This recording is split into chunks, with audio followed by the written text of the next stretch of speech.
They weren't fancy, but they never let anyone go to bed hungry. These forgotten poor man's dinners were scraped together with grit, guts, and whatever was left in the pantry. They fed the broke, the beaten, and the brave. And somehow, we let them disappear. We're going to start our list off with cabbage and potato hash. Honestly, it doesn't get more economical than this either, so it's a fantastic place to start. Let me tell you a little something about cabbages and potatoes before we begin dissecting this dish. So, back in the days before modern refrigeration became such a nationally accepted miracle, people actually used to worry a lot about the seasonal nature of ingredients, fruits, and vegetables. Cabbage and potatoes were arguably the sole exception to this because they can be grown and cooked pretty much throughout the entire season. Now, this was also a dish that took barely any oil or lard, and also didn't really require any kind of cooking utensils, skills, or experience. It's one of the most ideal dinners because potatoes and cabbage are always available for dirt cheap in markets, and you can make an infinite amount of combinations through them. Though some people really don't like their cabbage, something about the texture. Which side of the boat do you find yourself leaning towards? Are cabbage and potato hash something you'd try if your wallet was in bad enough shape? Or would you have a taste anyway just to see? Boiled salt pork and beans are pretty much the same deal. Now, beans just happen to be man's best friend when the going gets rough. You have so many different kinds of them, and you can have twice as many different kinds of food with them. Stews, soups, or something as economical as this. Boiled salt pork and beans actually stems from the Depression era, and it was a way to stretch out meat rations when they were running low, which was usually always. This is more beans than pork, I'll admit, but either way, it's a protein power punch that you don't want to be missing from your diet. Boiled salt pork and beans are also some of the easiest kinds of plates of food you can make. You don't really need to do anything besides just take the salt pork and boil it, along with the beans, adding whatever seasonings, aromatics, and herbs you prefer. That's pretty much how a lot of people used it back then anyway, although we have the benefit of choosing much better cuts of meat than they did. Even with a dish like this, in the Depression era, people would essentially just wait until the butcher's shops were discarding their most unwanted parts of the animal, and that's what they would buy for as cheap of a price as they could bargain for. It was usually something most shops were happy to let go of for some chump change. But nowadays, even that's like half your rent. Bread pudding with water sauce is about as simplistic as it comes. This is a dish that people didn't even really put any thought into. It was just a way for them to repurpose resources that were about to spoil and go to waste. This is really something you never want happening in the Depression because it was a sign that you were just not handling your pantry properly. Back then, people religiously followed a mindset of not wasting anything, even the grease and drippings from bacon, and you'll find a dish or two made out of that later on in this video too. Back to bread pudding with water sauce. So, you might have heard of bread pudding before, but what really is water sauce? I mean, it sounds like a bastardized version of sparkling water when you first hear it. It's actually just a modest attempt at making a thickened sauce out of just water, because most of the time people were not working with any kind of legitimate thickener or enough ingredients to make a proper sauce, so they had to settle for whatever they could come up with to make stale bread more refreshing. The bread pudding in question is essentially just stale, almost moldy bread soaked in sweetened water, and most of the time, the sweetening was with things like maple syrup. Even this is something people began to tap out of maple trees whenever they could because they couldn't spend the extra cents. Still, we have a lot more leverage nowadays, so you can probably actually make a decent bread pudding-based sauce dish with enough ingredients and guidance, but the next time you really need to finish some bread, you know what to make. Mock fried chicken steak is a really interesting one because this actually makes use of so many things in creative ways to mimic the texture, taste, and overall feeling of fried chicken steak. Traditionally, the recipe calls for cheap cuts of meat, but in the Great Depression, people were even running with non-meat ingredients thanks to World War II rationing, which really put a massive hole in America's overall meat supply. In the 50s, too, home cooks brought this recipe back when they really needed to stretch a small amount of protein or use government food. So if you make this dish with ground meat or beef pork and shape it into a patty, mix it with breadcrumbs and cracker crumbs, and then douse it in seasoned flour or cracker crumbs again, then pan fry it, you get a pretty decent imitation of chicken fried steak. You just have to be really careful with what kind of seasonings you use, because it's also true that the kind of seasoning you go with decides how good of an imitation of a chicken fried steak this is. The most interesting part is probably the flour-based version, which was straight out of the Depression. People would make a fritter using flour, milk, and eggs to make something that resembled a steak, and this was seasoned and fried. There was no meat, but it was meant to imitate the breading, flour-y taste of the meal anyway. In all cases, it was a comfort meat, and a chunk of that comfort was that it kept your wallet in good health. We've talked a lot about butcher shops and what kind of cuts of meat they would usually throw away. So one of those was the liver, and one of the best ways to use it was to make a liver loaf out of it. People would genuinely do this. It would help a lot, because livers were believed to not only be very dense in their protein content, but also really good for building blood and increasing your overall bone health. Livers were something that a lot of people back then were accustomed to eating as well, even though the metallic and iron-rich taste doesn't perform too well in today's climate. I mean, we have liver fans, but I'm just not sure how many of them would sustainably eat it every week. Either way, liver loaf was something that was more loaf and less liver, because even if the meat was one of the cheapest livers you could find, it still did need to be stretched out badly. It was good to have this with bread to make it more palatable, though. Corn dodgers weren't always the Super Bowl phenomena you know them to be today. Back in the day, they were actually one of the few ways where families could eat and still be full. Corn dodgers basically involve corn cakes that are either fried or baked and then served as a main dish. But when people had any kind of meat or potatoes, just anything at all that was bulkier and heavier to serve it with, they would almost always serve it as a side dish. Still, corn dodgers were essential to getting by the day back then, and they're just as important now. Making these at home is as easy as it gets as well, because once you have the mixture for a corn cake ready, which is a really simple process involving like 3 steps max, all you need to do is shape them into form and get to frying. These make for such a cheap and affordable midday snack, and they're the perfect thing to come back to from work. Best part? You can prepare meals and make enough corn cake batter and just freeze it, so you don't even have to deal with the entire process when you get back home tired from work. One of the next inventive things people came up with during really hard times was potato peel soup.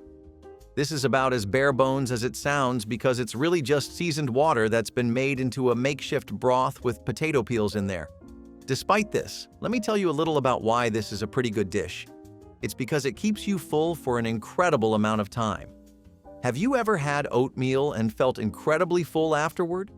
For like a surprisingly long amount of time? This is because oatmeal has a substantial amount of fiber in it, and potatoes are pretty much the same. Half their fiber content comes from the peel itself, actually. This is what makes potato peel soup such a good dish for when you don't really have any kind of money. It sustains you and really helps keep your appetite down, which is sad in retrospect because you have to be keeping your hunger down, but these days we have to do that pretty often.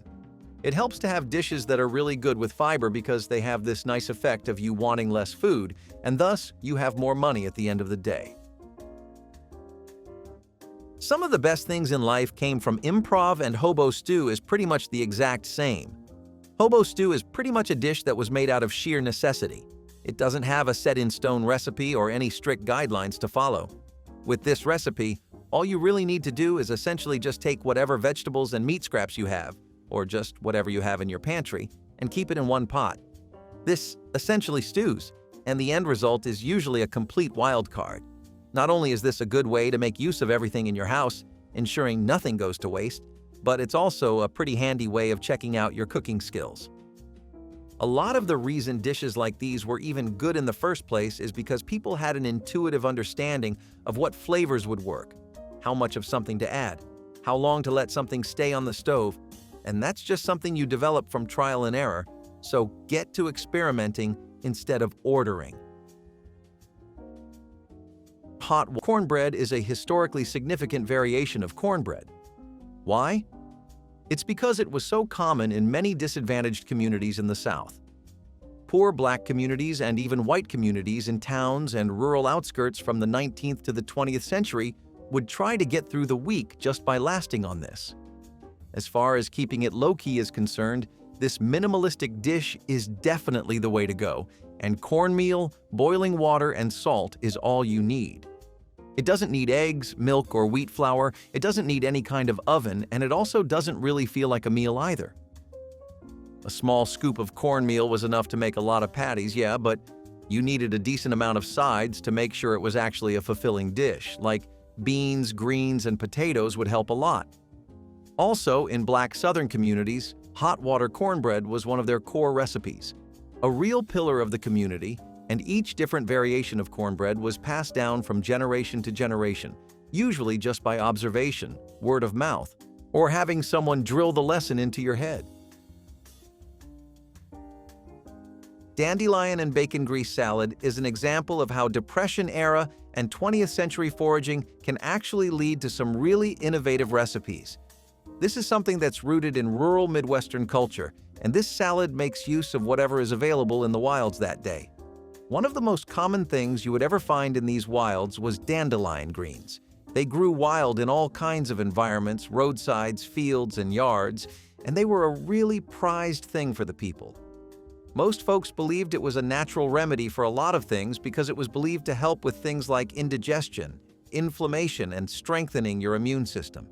In subsistence farming areas and coal country, it was very common for families to teach their kids how to forage dandelion greens. Remember how I told you about the way bacon grease is used in a lot of these dishes? Yeah, so after frying the bacon, a small amount of bacon grease would be preserved and it would be used to flavor any kind of bland or plain dish like beans and cornbread and give it a bit of a savory edge. The rendered fat was really helpful to people because it also meant they didn't exactly need that much oil. Johnny cakes are an incredibly economical meal and also one with extreme amounts of history. They're something that have really deep roots in Native American cooking and also a very long record of being appropriated by settlers, but one way or the other, they managed to spread all over America. Let's cut to the chase. Johnny cakes are actually just fried cornmeal cakes, but they're flat and made on a pan fry. The difference between these and normal pancakes is that these ones actually do not have any kind of eggs, wheat, or leavening to them. And to be honest, that happens a fair amount of times. You may even have enough money to get those things, but you may just not have the energy to do groceries right now. And on days like that, who says you can't indulge in some corny history? You don't even need any kind of tools or ovens for this. All you need is a skillet or an iron griddle. Don't have baking powder? Not a problem. No yeast? Don't even worry about it. Johnny cakes have a massive history of being used in this way by everyone in the country, stretching first from the Narragansett people of Rhode Island to you and I today. That's some history, isn't it? Cabbage and corned beef hash have a really practical history in American food culture. It's something that came about as a humble wartime dish whose purpose was to turn any leftovers into something that could really get people seated at the table, but it also just shows you how resourceful people were. Corned beef hash was pretty recent, considering it made its name during World War I and World War II, right when it was introduced into the United States. The canned version, like the Hormel's cans you've probably seen lining up grocery store marts, is actually something that was the lifeblood of many people back then. Corned beef hash was an insane step forward because it meant that rationed, affordable, preserved meat was now more accessible than ever. And that only meant that things like cabbage, which were year-round vegetables, were that much more in demand as side items, ingredients, and toppings. Corned beef hash was a way for people to have cheap calories and protein, and it makes sense too, because the thing was designed for maximum efficiency, so it could be used by soldiers during wartime. Boiled onion dinners are essentially exactly what they sound like. The idea here was to take an entire onion, use some salt and pepper, and, well, just get to it. This isn't really something that I think could apply at all today to our world or lifestyle anymore, but if you feel differently or better yet, have different experiences surrounding this, please mention them in the comments. I'm so curious about what this even feels like afterward. This is very telling of the kind of lifestyles people were having before the Depression ended. It was something that was really common in early American frontier households, especially the ones from the 18th and 19th centuries. Onions back then used to be equivalent to treasure because of how well they were stored. and they also were seen as a wonderful flavoring ingredient. Then, in Appalachia and different parts of the South, onions were such a common crop that they became a regular at dinners. It became standard practice to boil whole onions and have them together with some cornbread, of course. Any meat would help, but it was rarely given. Interestingly enough, from what I've read, the onion is supposed to get sweeter. But that's also a little strange because you just don't associate onions with that kind of flavor, right? Peanut butter noodles might seem like a blasphemy of several degrees when you first hear about it, but keep an open mind, an empty stomach, and very, very short patience, and you'll see where people are coming from. Peanut butter noodles were essentially the go-to for most people when they were really trying to stretch things out, and they wouldn't be out in grocery marts buying packets of egg noodles or spaghetti. They would be making it at home using wheat and flour or whatever substitutes they could find. It was actually a very admirable trait back then. People were really against buying anything that could be made at home. But just noodles don't really do the trick at all, does it? It doesn't help ease that hunger. I mean, it might fill you up, but there's also the psychological aspect of eating, right? You want to feel fulfilled after a meal, and when you don't, it's pretty natural for people to keep eating. When that wasn't an option, meals like this became godsends because they were simple ways of adding flavor, any kind of flavor to dishes that were otherwise so bland, boring, and dry on their own, but had to be eaten out of necessity, because what else were you going to do? Rice and raisins were a really humble dish. When I talk about the psychological factor when it comes to eating, I'm referring to dishes like this. Rice on its own is perfectly edible, and it's something that people have eaten plain with nothing else for centuries. But eventually, that got old, didn't it? And even in the toughest of times, people needed a good snack, a sweet treat, something for the soul, a lot like how we do now. Their way of doing this on a budget? Take advantage of what Mother Nature's growing for you and throw in some raisins, which were really lovely because they were something that was abundant. You could either forage it, you could buy small boxes in bulk, and these were still relatively affordable, or government commodity drives and distributions would drop a few in your basket. The simplest iteration of this dish is just rice and raisins boiled in water, salt, and a pot. But if you want to take it a bit further, you can also mix in some milk, sugar, and butter, and elevate this dish into something that's a lot closer to a kind of rice-based custard or pudding. Kind of like kheer from Southeast Asian cultures if you've ever had it. Milk soup was exactly this kind of dish. People really just wanted anything sweet during the Depression, mostly because, unlike carbohydrates and protein, it would actually change their mood. Something that was considered relatively impossible during the Depression, hence the name. Milk soup is also exactly what it sounds like. This isn't some kind of fancy dish where you add a lot of sherry wine or lots of rich foraged aromatics and herbs to the milk to make some tonic. This is literally just milk and flour. If you're particularly lucky on the day you make it, you might even add some butter. This would thicken the soup too, and well, make it more soup-like. Still, this was something that people kind of just gulped down because they had nothing else. I don't think it would particularly work well today for us because it's so hard to get anyone today to drink milk regularly unless it's in a frappe. So imagine serving milk soup. It's just not something that does a lot for you, you know? Still, assuming you have nothing else and absolutely no options left to try either, then it might make for an okay filler snack. What do you think? Is milk soup something you'd give an honest shot to? Egg and tomato gravy over rice is still something that you can consider a proper meal, though. So, the thing about the 20th century is that people back then had a way stronger knack for gardening and farming than we ever did or maybe will. It actually helped an intense amount during times like the Depression because it would mean you could do super simple things like this. Who needs meat, breadcrumbs, oil, and cheese when you can just boil some rice, scramble some eggs, beat some tomatoes to hell and back, get a sick paste, and have a meal? It's easy work. It doesn't take anything, and it's convenient and nearly free if you're growing your own stuff. Today, it would make for a pretty decent meal in between your dinner and breakfast, too. If you're looking for something that's refreshing, full of energy, protein, and still on the healthy side of things, then this is definitely a dish you should keep in mind. It's something that we got from the South, but it's also something you would see in cities sometimes. The idea of making gravy out of it also helped people a lot in broadening their horizons to more curry gravy-based rice dishes, which are essential for surviving through times when food is a resource and not entertainment. Boiled bread dumplings were sometimes known as sinkers, mostly because they would just sit there as if they were sinking into the plate, but these were really as frugal as it would get. This was a dish that was made from old or stale bread, and all it took was fat, some eggs, or just an egg really, and bread, flour, and water. These dumplings were something you would see a lot in immigrant neighborhoods, especially the ones that were always around factories, industrial sites, construction sites, just heavy-duty neighborhoods where most laborers would live to cut down on commute. They started off as a way of just using stale bread so that it wouldn't go to waste. But the question is, how do you actually make dumplings at home like that? Well, the bread was just soaked in hot water, and the flour was mixed in so that it would hold. If an egg wasn't there, it would be a bit looser of a dish, but the dough would still be thickened, and the mixture would just need to be formed into rough balls. The dumplings were then simmered and boiled, and there you had it.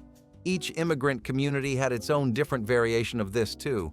German, Eastern European, and Czech communities all had their own definition of what making this should be like.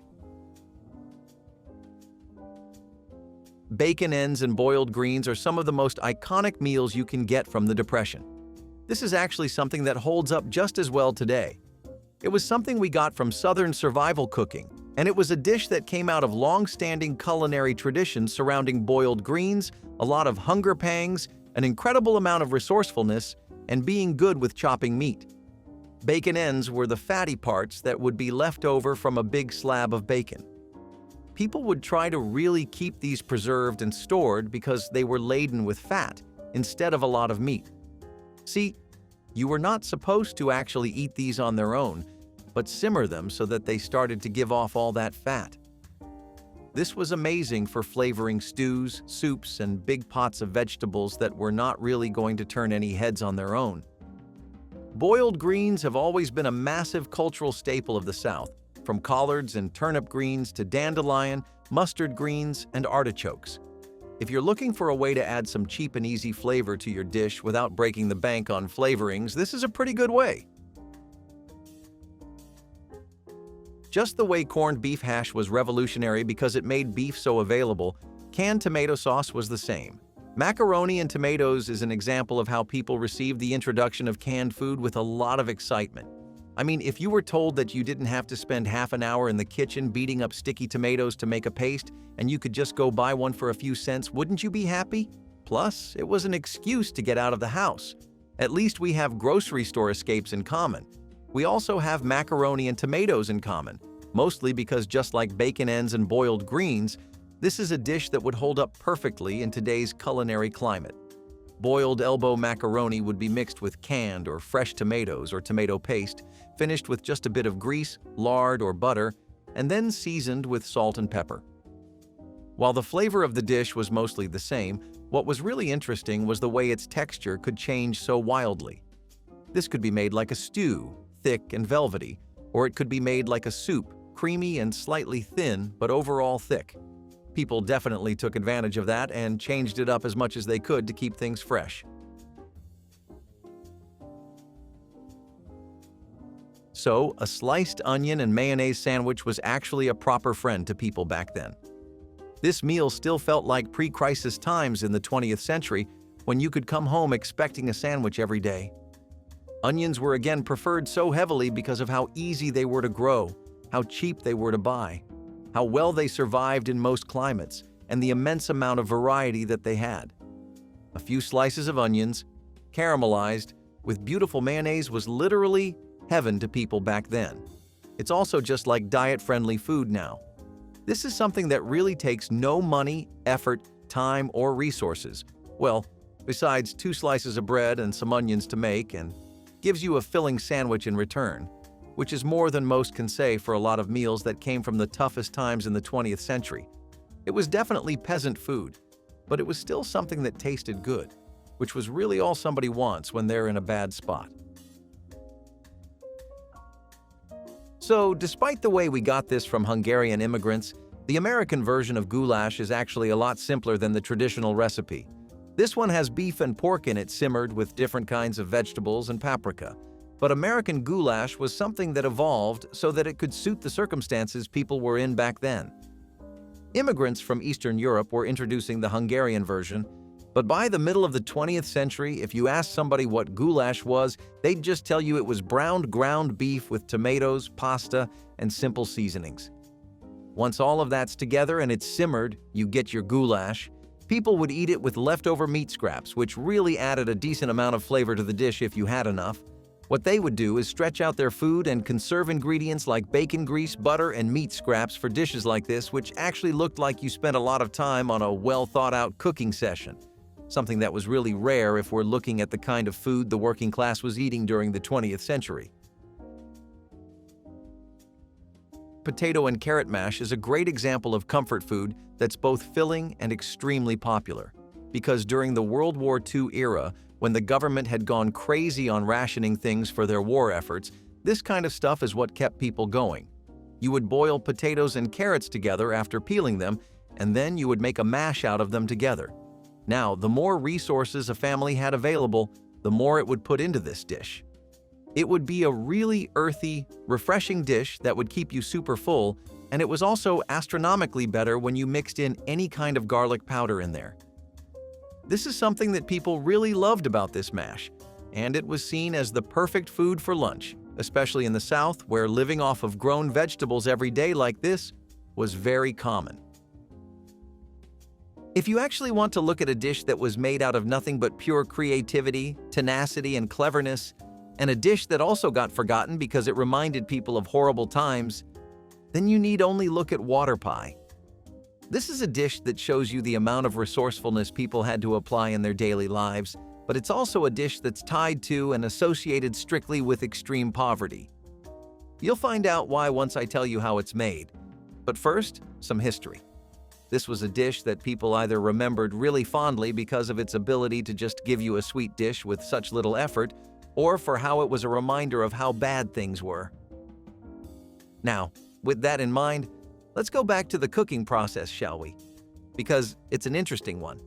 You just take a basic pie crust, which was usually something people were making in their homes with shortening and lard, and then you take some water. The filling was a mixture of the tiniest amounts of flour, butter, and sugar. Then, finally, some water would be added. There were no eggs, milk, vanilla extract, cocoa powder, essences, anything like that. This exact filling, as it was, would go into the oven and come out a fully baked pie. Some people threw in different kinds of things in this too to make it work, like cinnamon, nutmeg, and peanut butter. Some people even threw in onions, meat scraps, and grease to make it a savory pie. But either way, I'm excited to try this. Are you? Soup bone stew was a really good example of how people were big adherents of nose-to-tail eating. So that basically refers to the zero wastage policy we've seen going on throughout the list. First, this takes the soup bone with a little bit of meat still attached, and this is put into a big pot with water so that a broth can be made. It's very important the bone just sits there and imparts all of its skeletal flavor onto the soup. Becoming impatient and taking it off too early would lead to a broth that just wouldn't work. The next thing you had to do was add all the vegetables, and this was really just up to you how you wanted to do it. But most people would go for some celery, onions, and carrots. At the end of the day, it was pretty perfect for winters and long weekends when you need to recover from how much the week exhausted you. The word mazlin actually ends up coming from mestillon in Old French, which means to mix, and that's exactly what mazlin bread is. If you wanted an idea of what a medieval mixed loaf would look like, then look no further. It was very common to see this in England, France, and the Low Countries, especially between 1000 to 1500 years. Mazlin was one of the most common kinds of bread for a specific reason, and this is actually because the climate was decently different in medieval times. Wheat was something that was born in more humid climates, so it struggled in northern and upland areas. Rye was a lot more reliable, on the other hand. It was known for also producing a darker bread that would keep you full for longer. People would get whatever wheat they had, mix it with rye, and get this loaf that was dense from rye but fluffy and soft from the wheat. It was a very interesting kind of loaf, really. And while we have several mixed grain breads in today's time, this was one of the easiest ways to spice up your daily routine back then. In America, so many communities live together that often one will borrow from another, and such the case with funeral pies. Why do they have such a depressing name? Well, the pie was most often seen at funerals and was given to families as a consolation food. Most people agree that it got its name from how often they were seen at funerals. However, what we do know is that among the Amish community, these were not an omen of a deceased relative, but a sign of a delicious evening. Also, they continued the trend of spices and raisins being used in pies. Funeral pies eventually even made their way to southern USA cuisine, but today, even at a funeral, you would not find this. Beans and rice, a dynamic duo that has been filling up bellies for generations. In lean times, this combination was a nutritional powerhouse with protein, carbs, and plenty of flavor, all without costing much. When money was tight, beans and rice were the way to go. They were cheap, filling, and could stretch to feed a whole family with just a few basic ingredients. Another great thing about this meal is its versatility. Got any spices lying around? Throw them in. A sad, lonely veggie waiting to be declared garbage? Throw it in too. It is the meal that will adapt to whatever you had in the house, not the other way around. It always manages to come out tasting like you put more effort into it than you did. Plus, let's be real.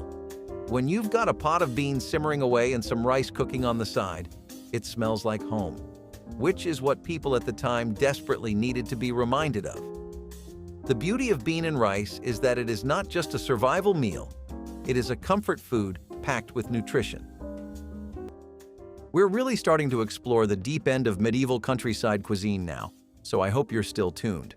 Our next item happens to be turnip stew, which is a textbook example of how people got their nutrition in those times.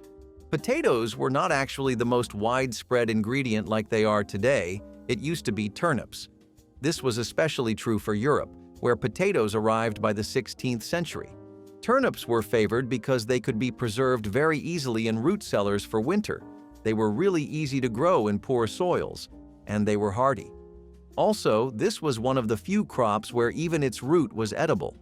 It wasn't a dish that had a lot of guidelines to follow, so in that respect it was a lot similar to how pottage worked. People would throw in whatever herbs, roots, aromatics, and scraps of meat and protein they had. One of the best things that would go along with turnip stew if it was available was beetroot and eggplant, which might be a surprise combination for you to hear, but was actually fairly common back then. In America, so many communities live together that often one will borrow from another, and such the case with funeral pies. Why do they have such a depressing name? Well, the pie was most often seen at funerals and was given to families as a consolation food. Most people agree that it got its name from how often they were seen at funerals. However, what we do know is that among the Amish community, these were not an omen of a deceased relative, but a sign of a delicious evening. Also, they continued the trend of spices and raisins being used in pies. Funeral pies eventually even made their way to southern USA cuisine, but today, even at a funeral, you would not find this. Straight out of the royal family's dinner table, beef Wellington was a beef steak dish with the perfect regal twist. This delicacy was made of a tender beef fillet coated with pâté and duxelles, then wrapped in puff pastry, which made it just as fancy as it sounds. It was traditionally served with a rich red wine sauce, such as a Madeira or Cabernet Sauvignon reduction. Now, the origin of this meal is shrouded in history, but it is suggested that it emerged in England in the 19th century and was named after the Duke of Wellington, Arthur Wellesley. This steak required a lot of time and patience, which made it a meal for only the royals of England. Canned ham was like the instant ramen of foods back in the post-war days. In 1940, it started gaining traction as the miracle meat during World War II. It was also transported as an aid to Great Britain and the Soviet Union. Canned ham was nothing fancy, which was the best thing about this meal. It was perfect for busy households or people on the run. Plus, its long shelf life was like the cherry on top. Back in the day, this was a convenience food dream come true.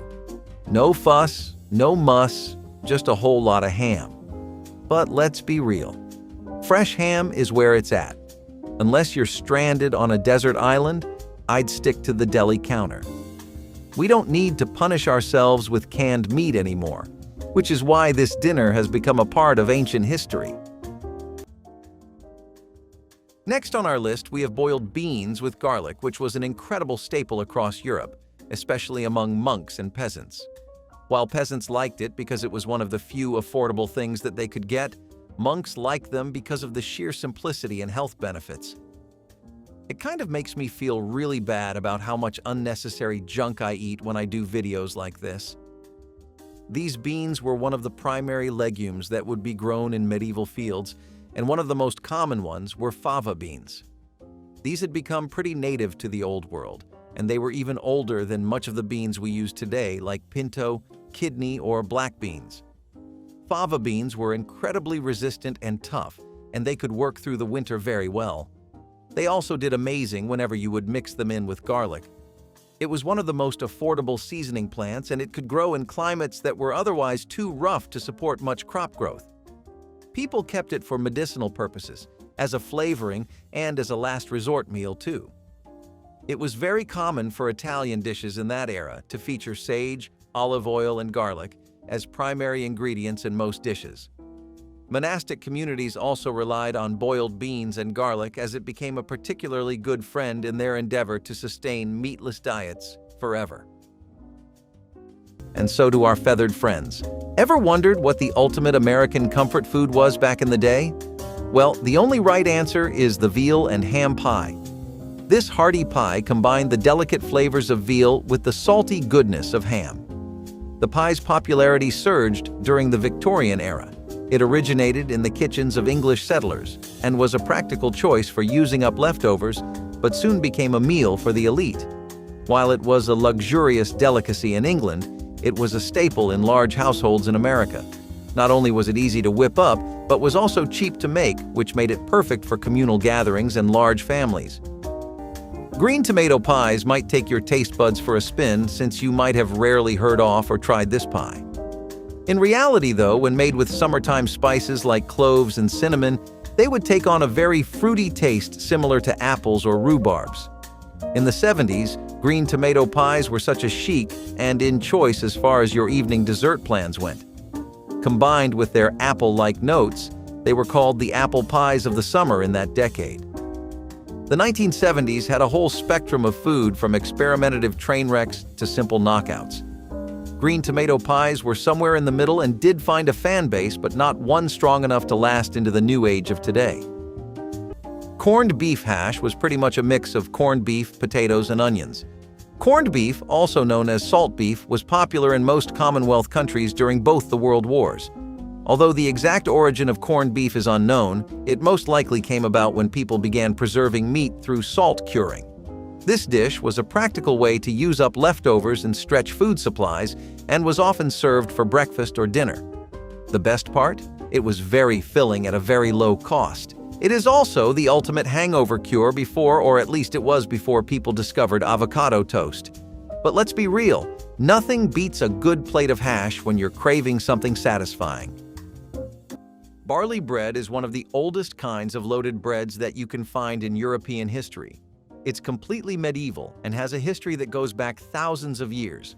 This is because among all the grains in the world, barley is arguably one of the first that we ever domesticated. It was first cultivated in the Fertile Crescent, which, if you don't know where that is, it's the area that covers modern-day Turkey, Iraq, Jordan, Lebanon, and Palestine.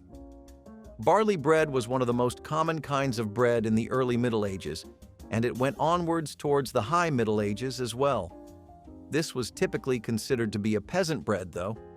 It had a coarse texture, it was darker than other breads, and it did not really have enough gluten.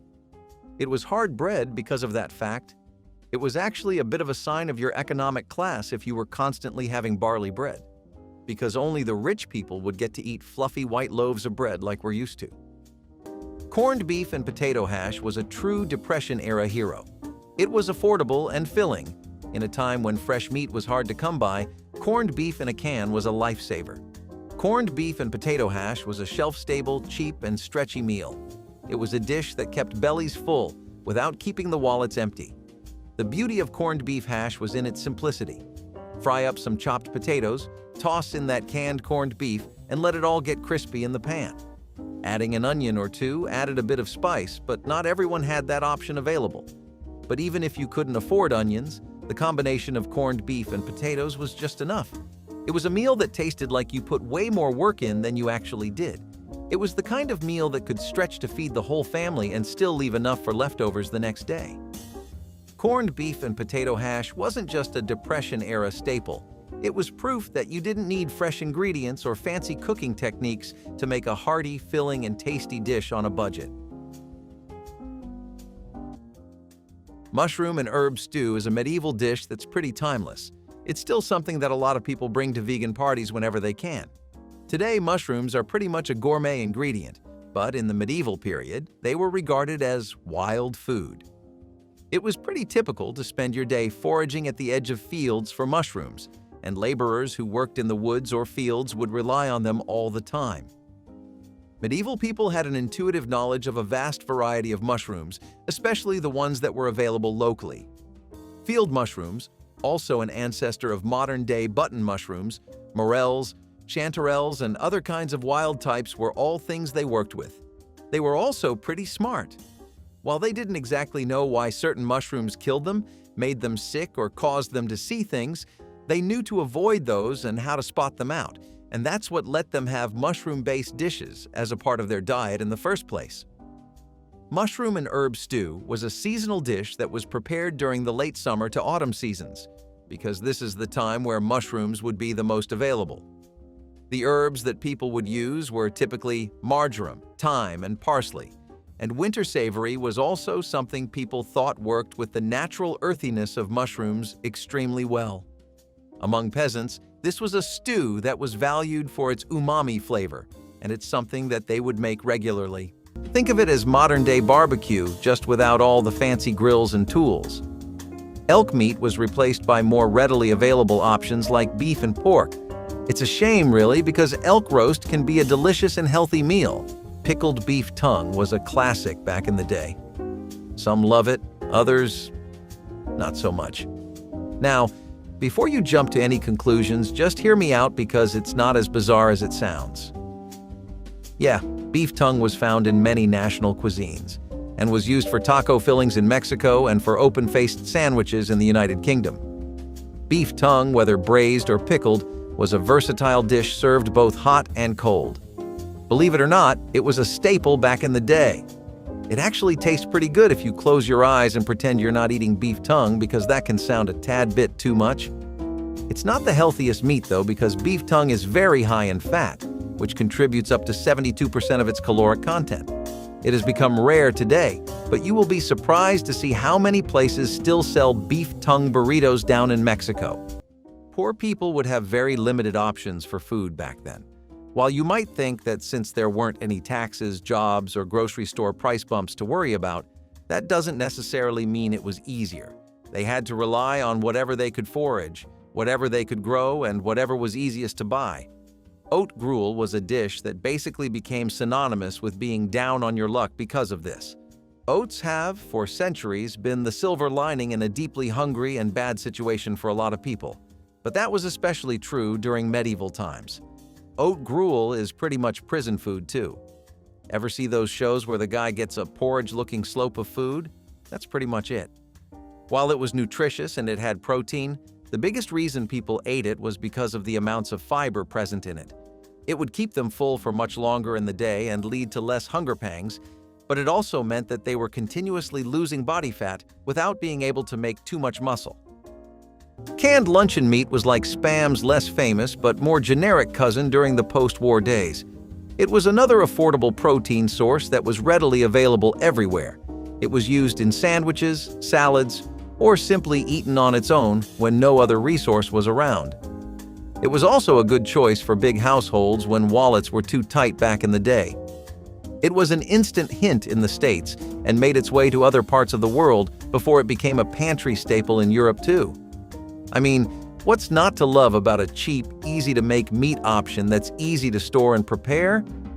But let's be honest, it's probably best left in the can.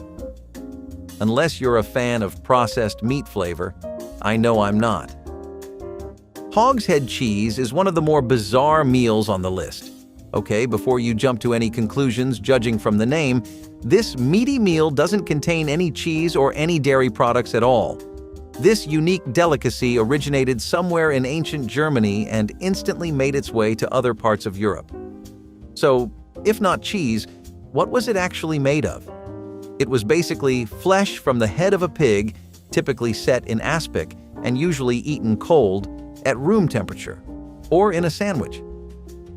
This dish was popular in the post-war era as it made use of every part of the animal, reflecting a time when nothing went to waste. Many recipes use a bit of lemon juice to add a bit more flavor to the jelly. It has disappeared from our dinner tables and menus, and I don't think this one calls for a comeback.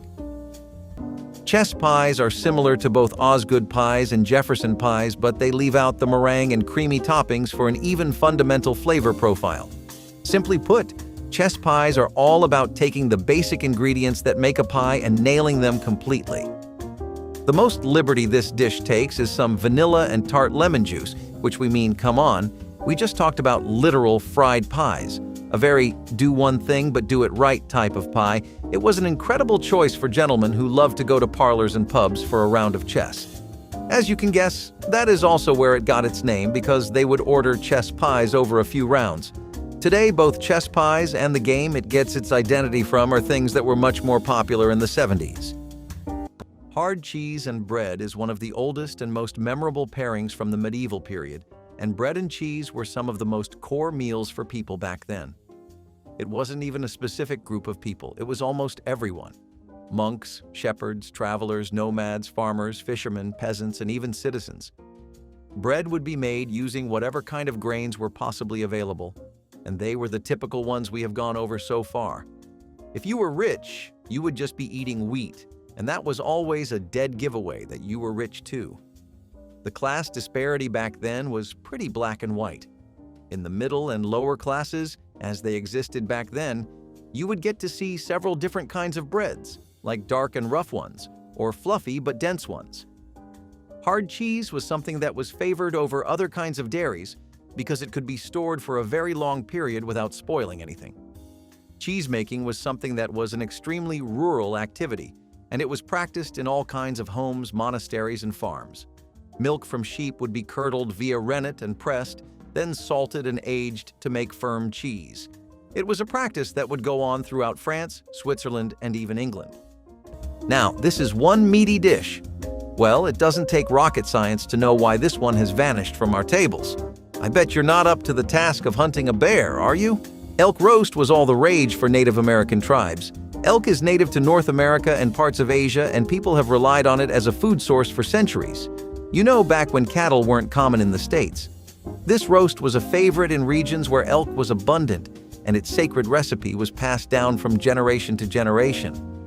So, why was it such a hit back in the day? Well, apart from the tribe's sacred connections to the animal which made it a favorite, it was pretty easy to make too. It was often slow-cooked over hot coals. When fresh veggies were hard to come by, this simple, affordable dish made its way onto many kitchen tables. Creamed peas on toast. Yuck! Sounds terrible to me, but maybe some of you will disagree. In hard times, this was the go-to meal for families looking for something hearty without draining the pantry. Canned peas, some butter, flour, and milk, and you had yourself a creamy sauce that could turn a humble slice of toast into a meal. I know it doesn't sound glamorous, but creamed peas on toast were the purest form of comfort.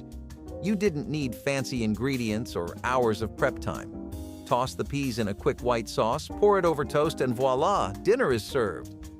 It was filling and warm, with just the right amount of creamines to make you forget that it was actually a can of peas and a piece of toast. Creamed peas on toast came with a great bonus. It was quick to prepare, making it ideal for those nights when you were hungry but didn't have much to work with. It won't win you any culinary awards, but creamed peas on toast was a no-fuss comfort food that got the job done. Curd cheese with herbs is a really good example of how even the simplest of ingredients and medieval-era foods could be turned into perfectly nice snacks or lunches. Curd cheese was also known as white cheese, and it wasn't like hard cheese. This one was much more readily available and quicker to make. You would curdle the milk with rennet and vinegar, and then you would drain all the whey to leave a really soft and fresh curd.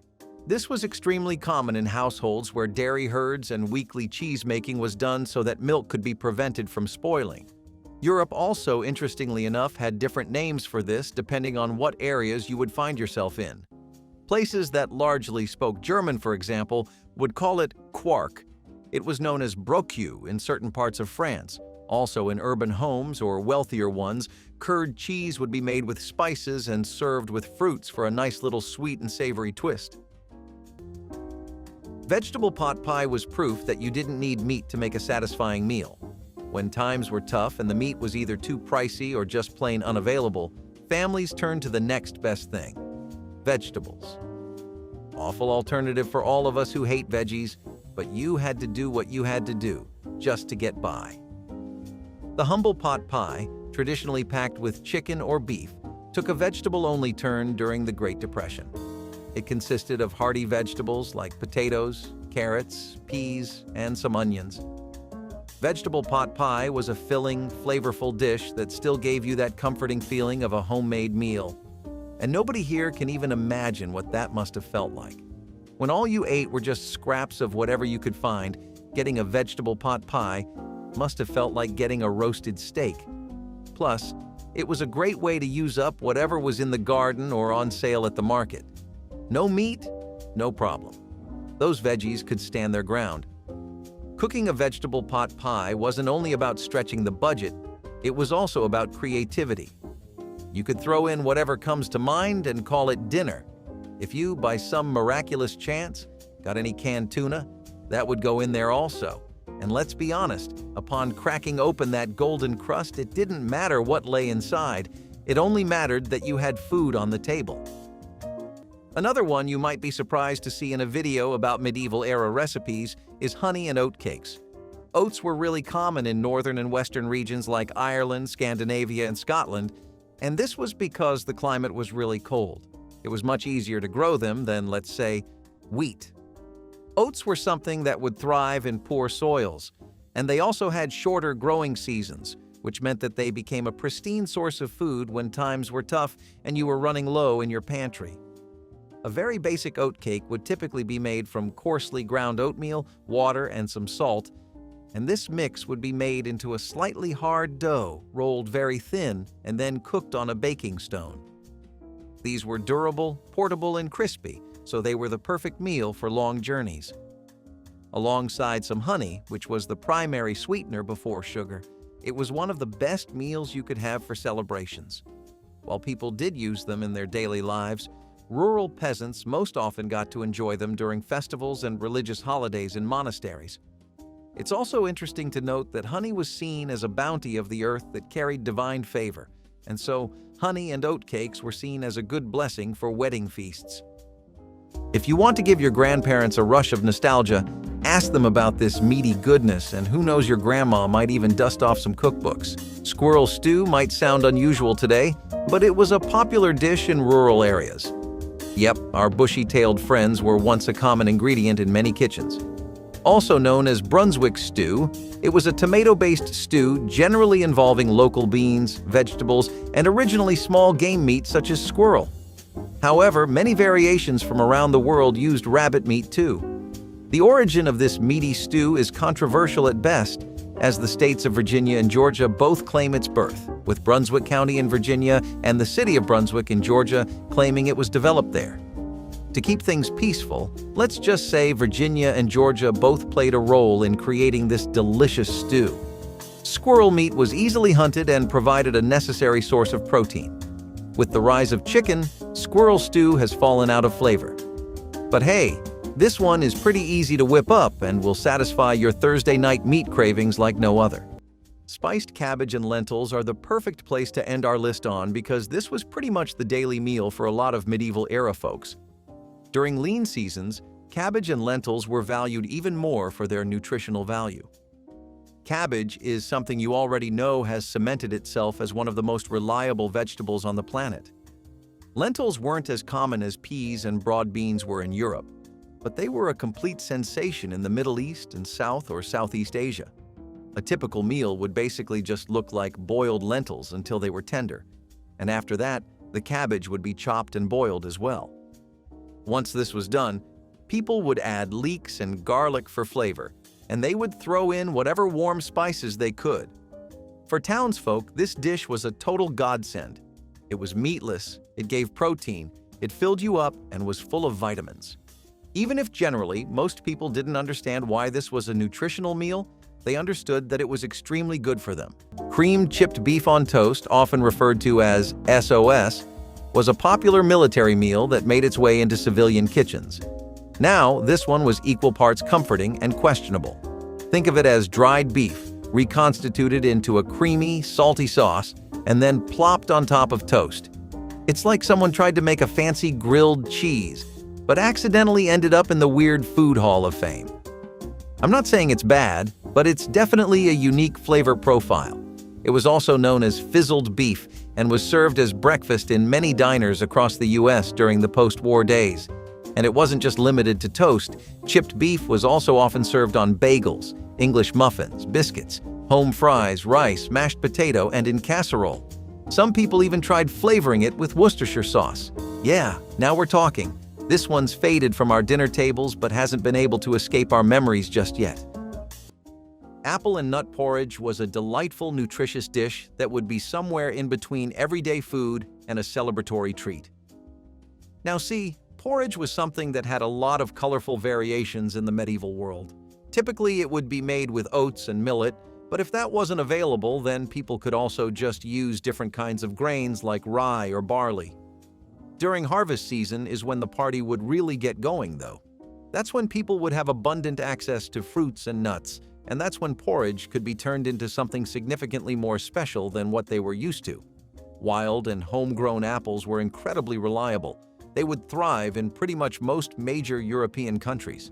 Apple orchards were something that would be seen in most village commons and monasteries too. Apples would be chopped, sliced, and simmered until they were just a little bit sweet, and nuts would be crushed and stirred into the porridge. This was a great breakfast, but if you had honey, some warm spices, and a bit of cream, it was something fit for a feast. Continuing on with more desperation food that actually worked, we have buttermilk pies. What if we told you pies could be tangy, sweet, and extremely cheap? Buttermilk pies were one hell of an all-rounder in the 1970s because they gave you everything for like $3. All you needed were very simple staples of any pantry and some vanilla custard paired with a butter pie crust. Sometimes, if people could spare the money, they would get some lemon zest juice and sprinkle a few drops to boost the tang of the dish. This pie was a favorite of so many homes and a regular of birthdays, parties, celebrations, and holidays of all kinds. Ask your parents to take a trip down memory lane to their favorite foods, and we will bet you money they will mention this. When times got much better, people made fancier and more complex versions of this pie, but the OG still stands on its own 2 feet, even if it is gone now. Sugar cream pies were in a league of foods called desperation pies. Popularized during economic perils, sugar cream pies used very few and simple ingredients which made them accessible to just about any Americans. Sugar cream pies involved a custard filling that was not made with eggs, and at the top of it you would have appetizing cinnamon sugar sprinkled onto the cake. Since they used so little but fed so many mouths, you can imagine how good of a choice this was in hard times. Especially during the Great Depression, where even stuff like sugar and flour was hard to come by, but humans need to have their sugar rush needs satisfied. Pies like this one were a great way to do that, but they did not last much longer after that era, and by the 70s disappeared completely. Black bread and ripping is one of those dishes that may not have any specific, notable history with it, but one that says something about the people that make it. First, let's start with what black bread is. It was the everyday bread of the citizens and rural folk of Northern and Eastern Europe. From Russia to Scandinavia and Poland, black bread, this distinctly dark, coarse bread made out of rye, bran, and maslin, was an incredibly hard bread. It would stale quickly, and back then, they didn't even have that many preservatives. Still, it was one of the few kinds of sustainable breads people could make with the grains they had. So what were they to do? People were going to adapt, that's what. And adapt they did. This is where dripping comes in. It's just lard, by the way, but it would transform the texture of the bread. What was just a hard and rough loaf of bread would suddenly soften, become warmer, and become a lot better to bite into. The crispy brown pits in the roast pan would have been mixed in, and they really added to the vibe of the dish a lot more. The dripping flavor would also be different depending on what kind of animal people would use, and pork dripping was the most common one. So, there you have black bread and dripping, a dish that reminds you of how people will find any way to get by. That wraps up our best poor man dinners. Which dish would you prefer to eat each week? Comment down below and don't forget to like and subscribe.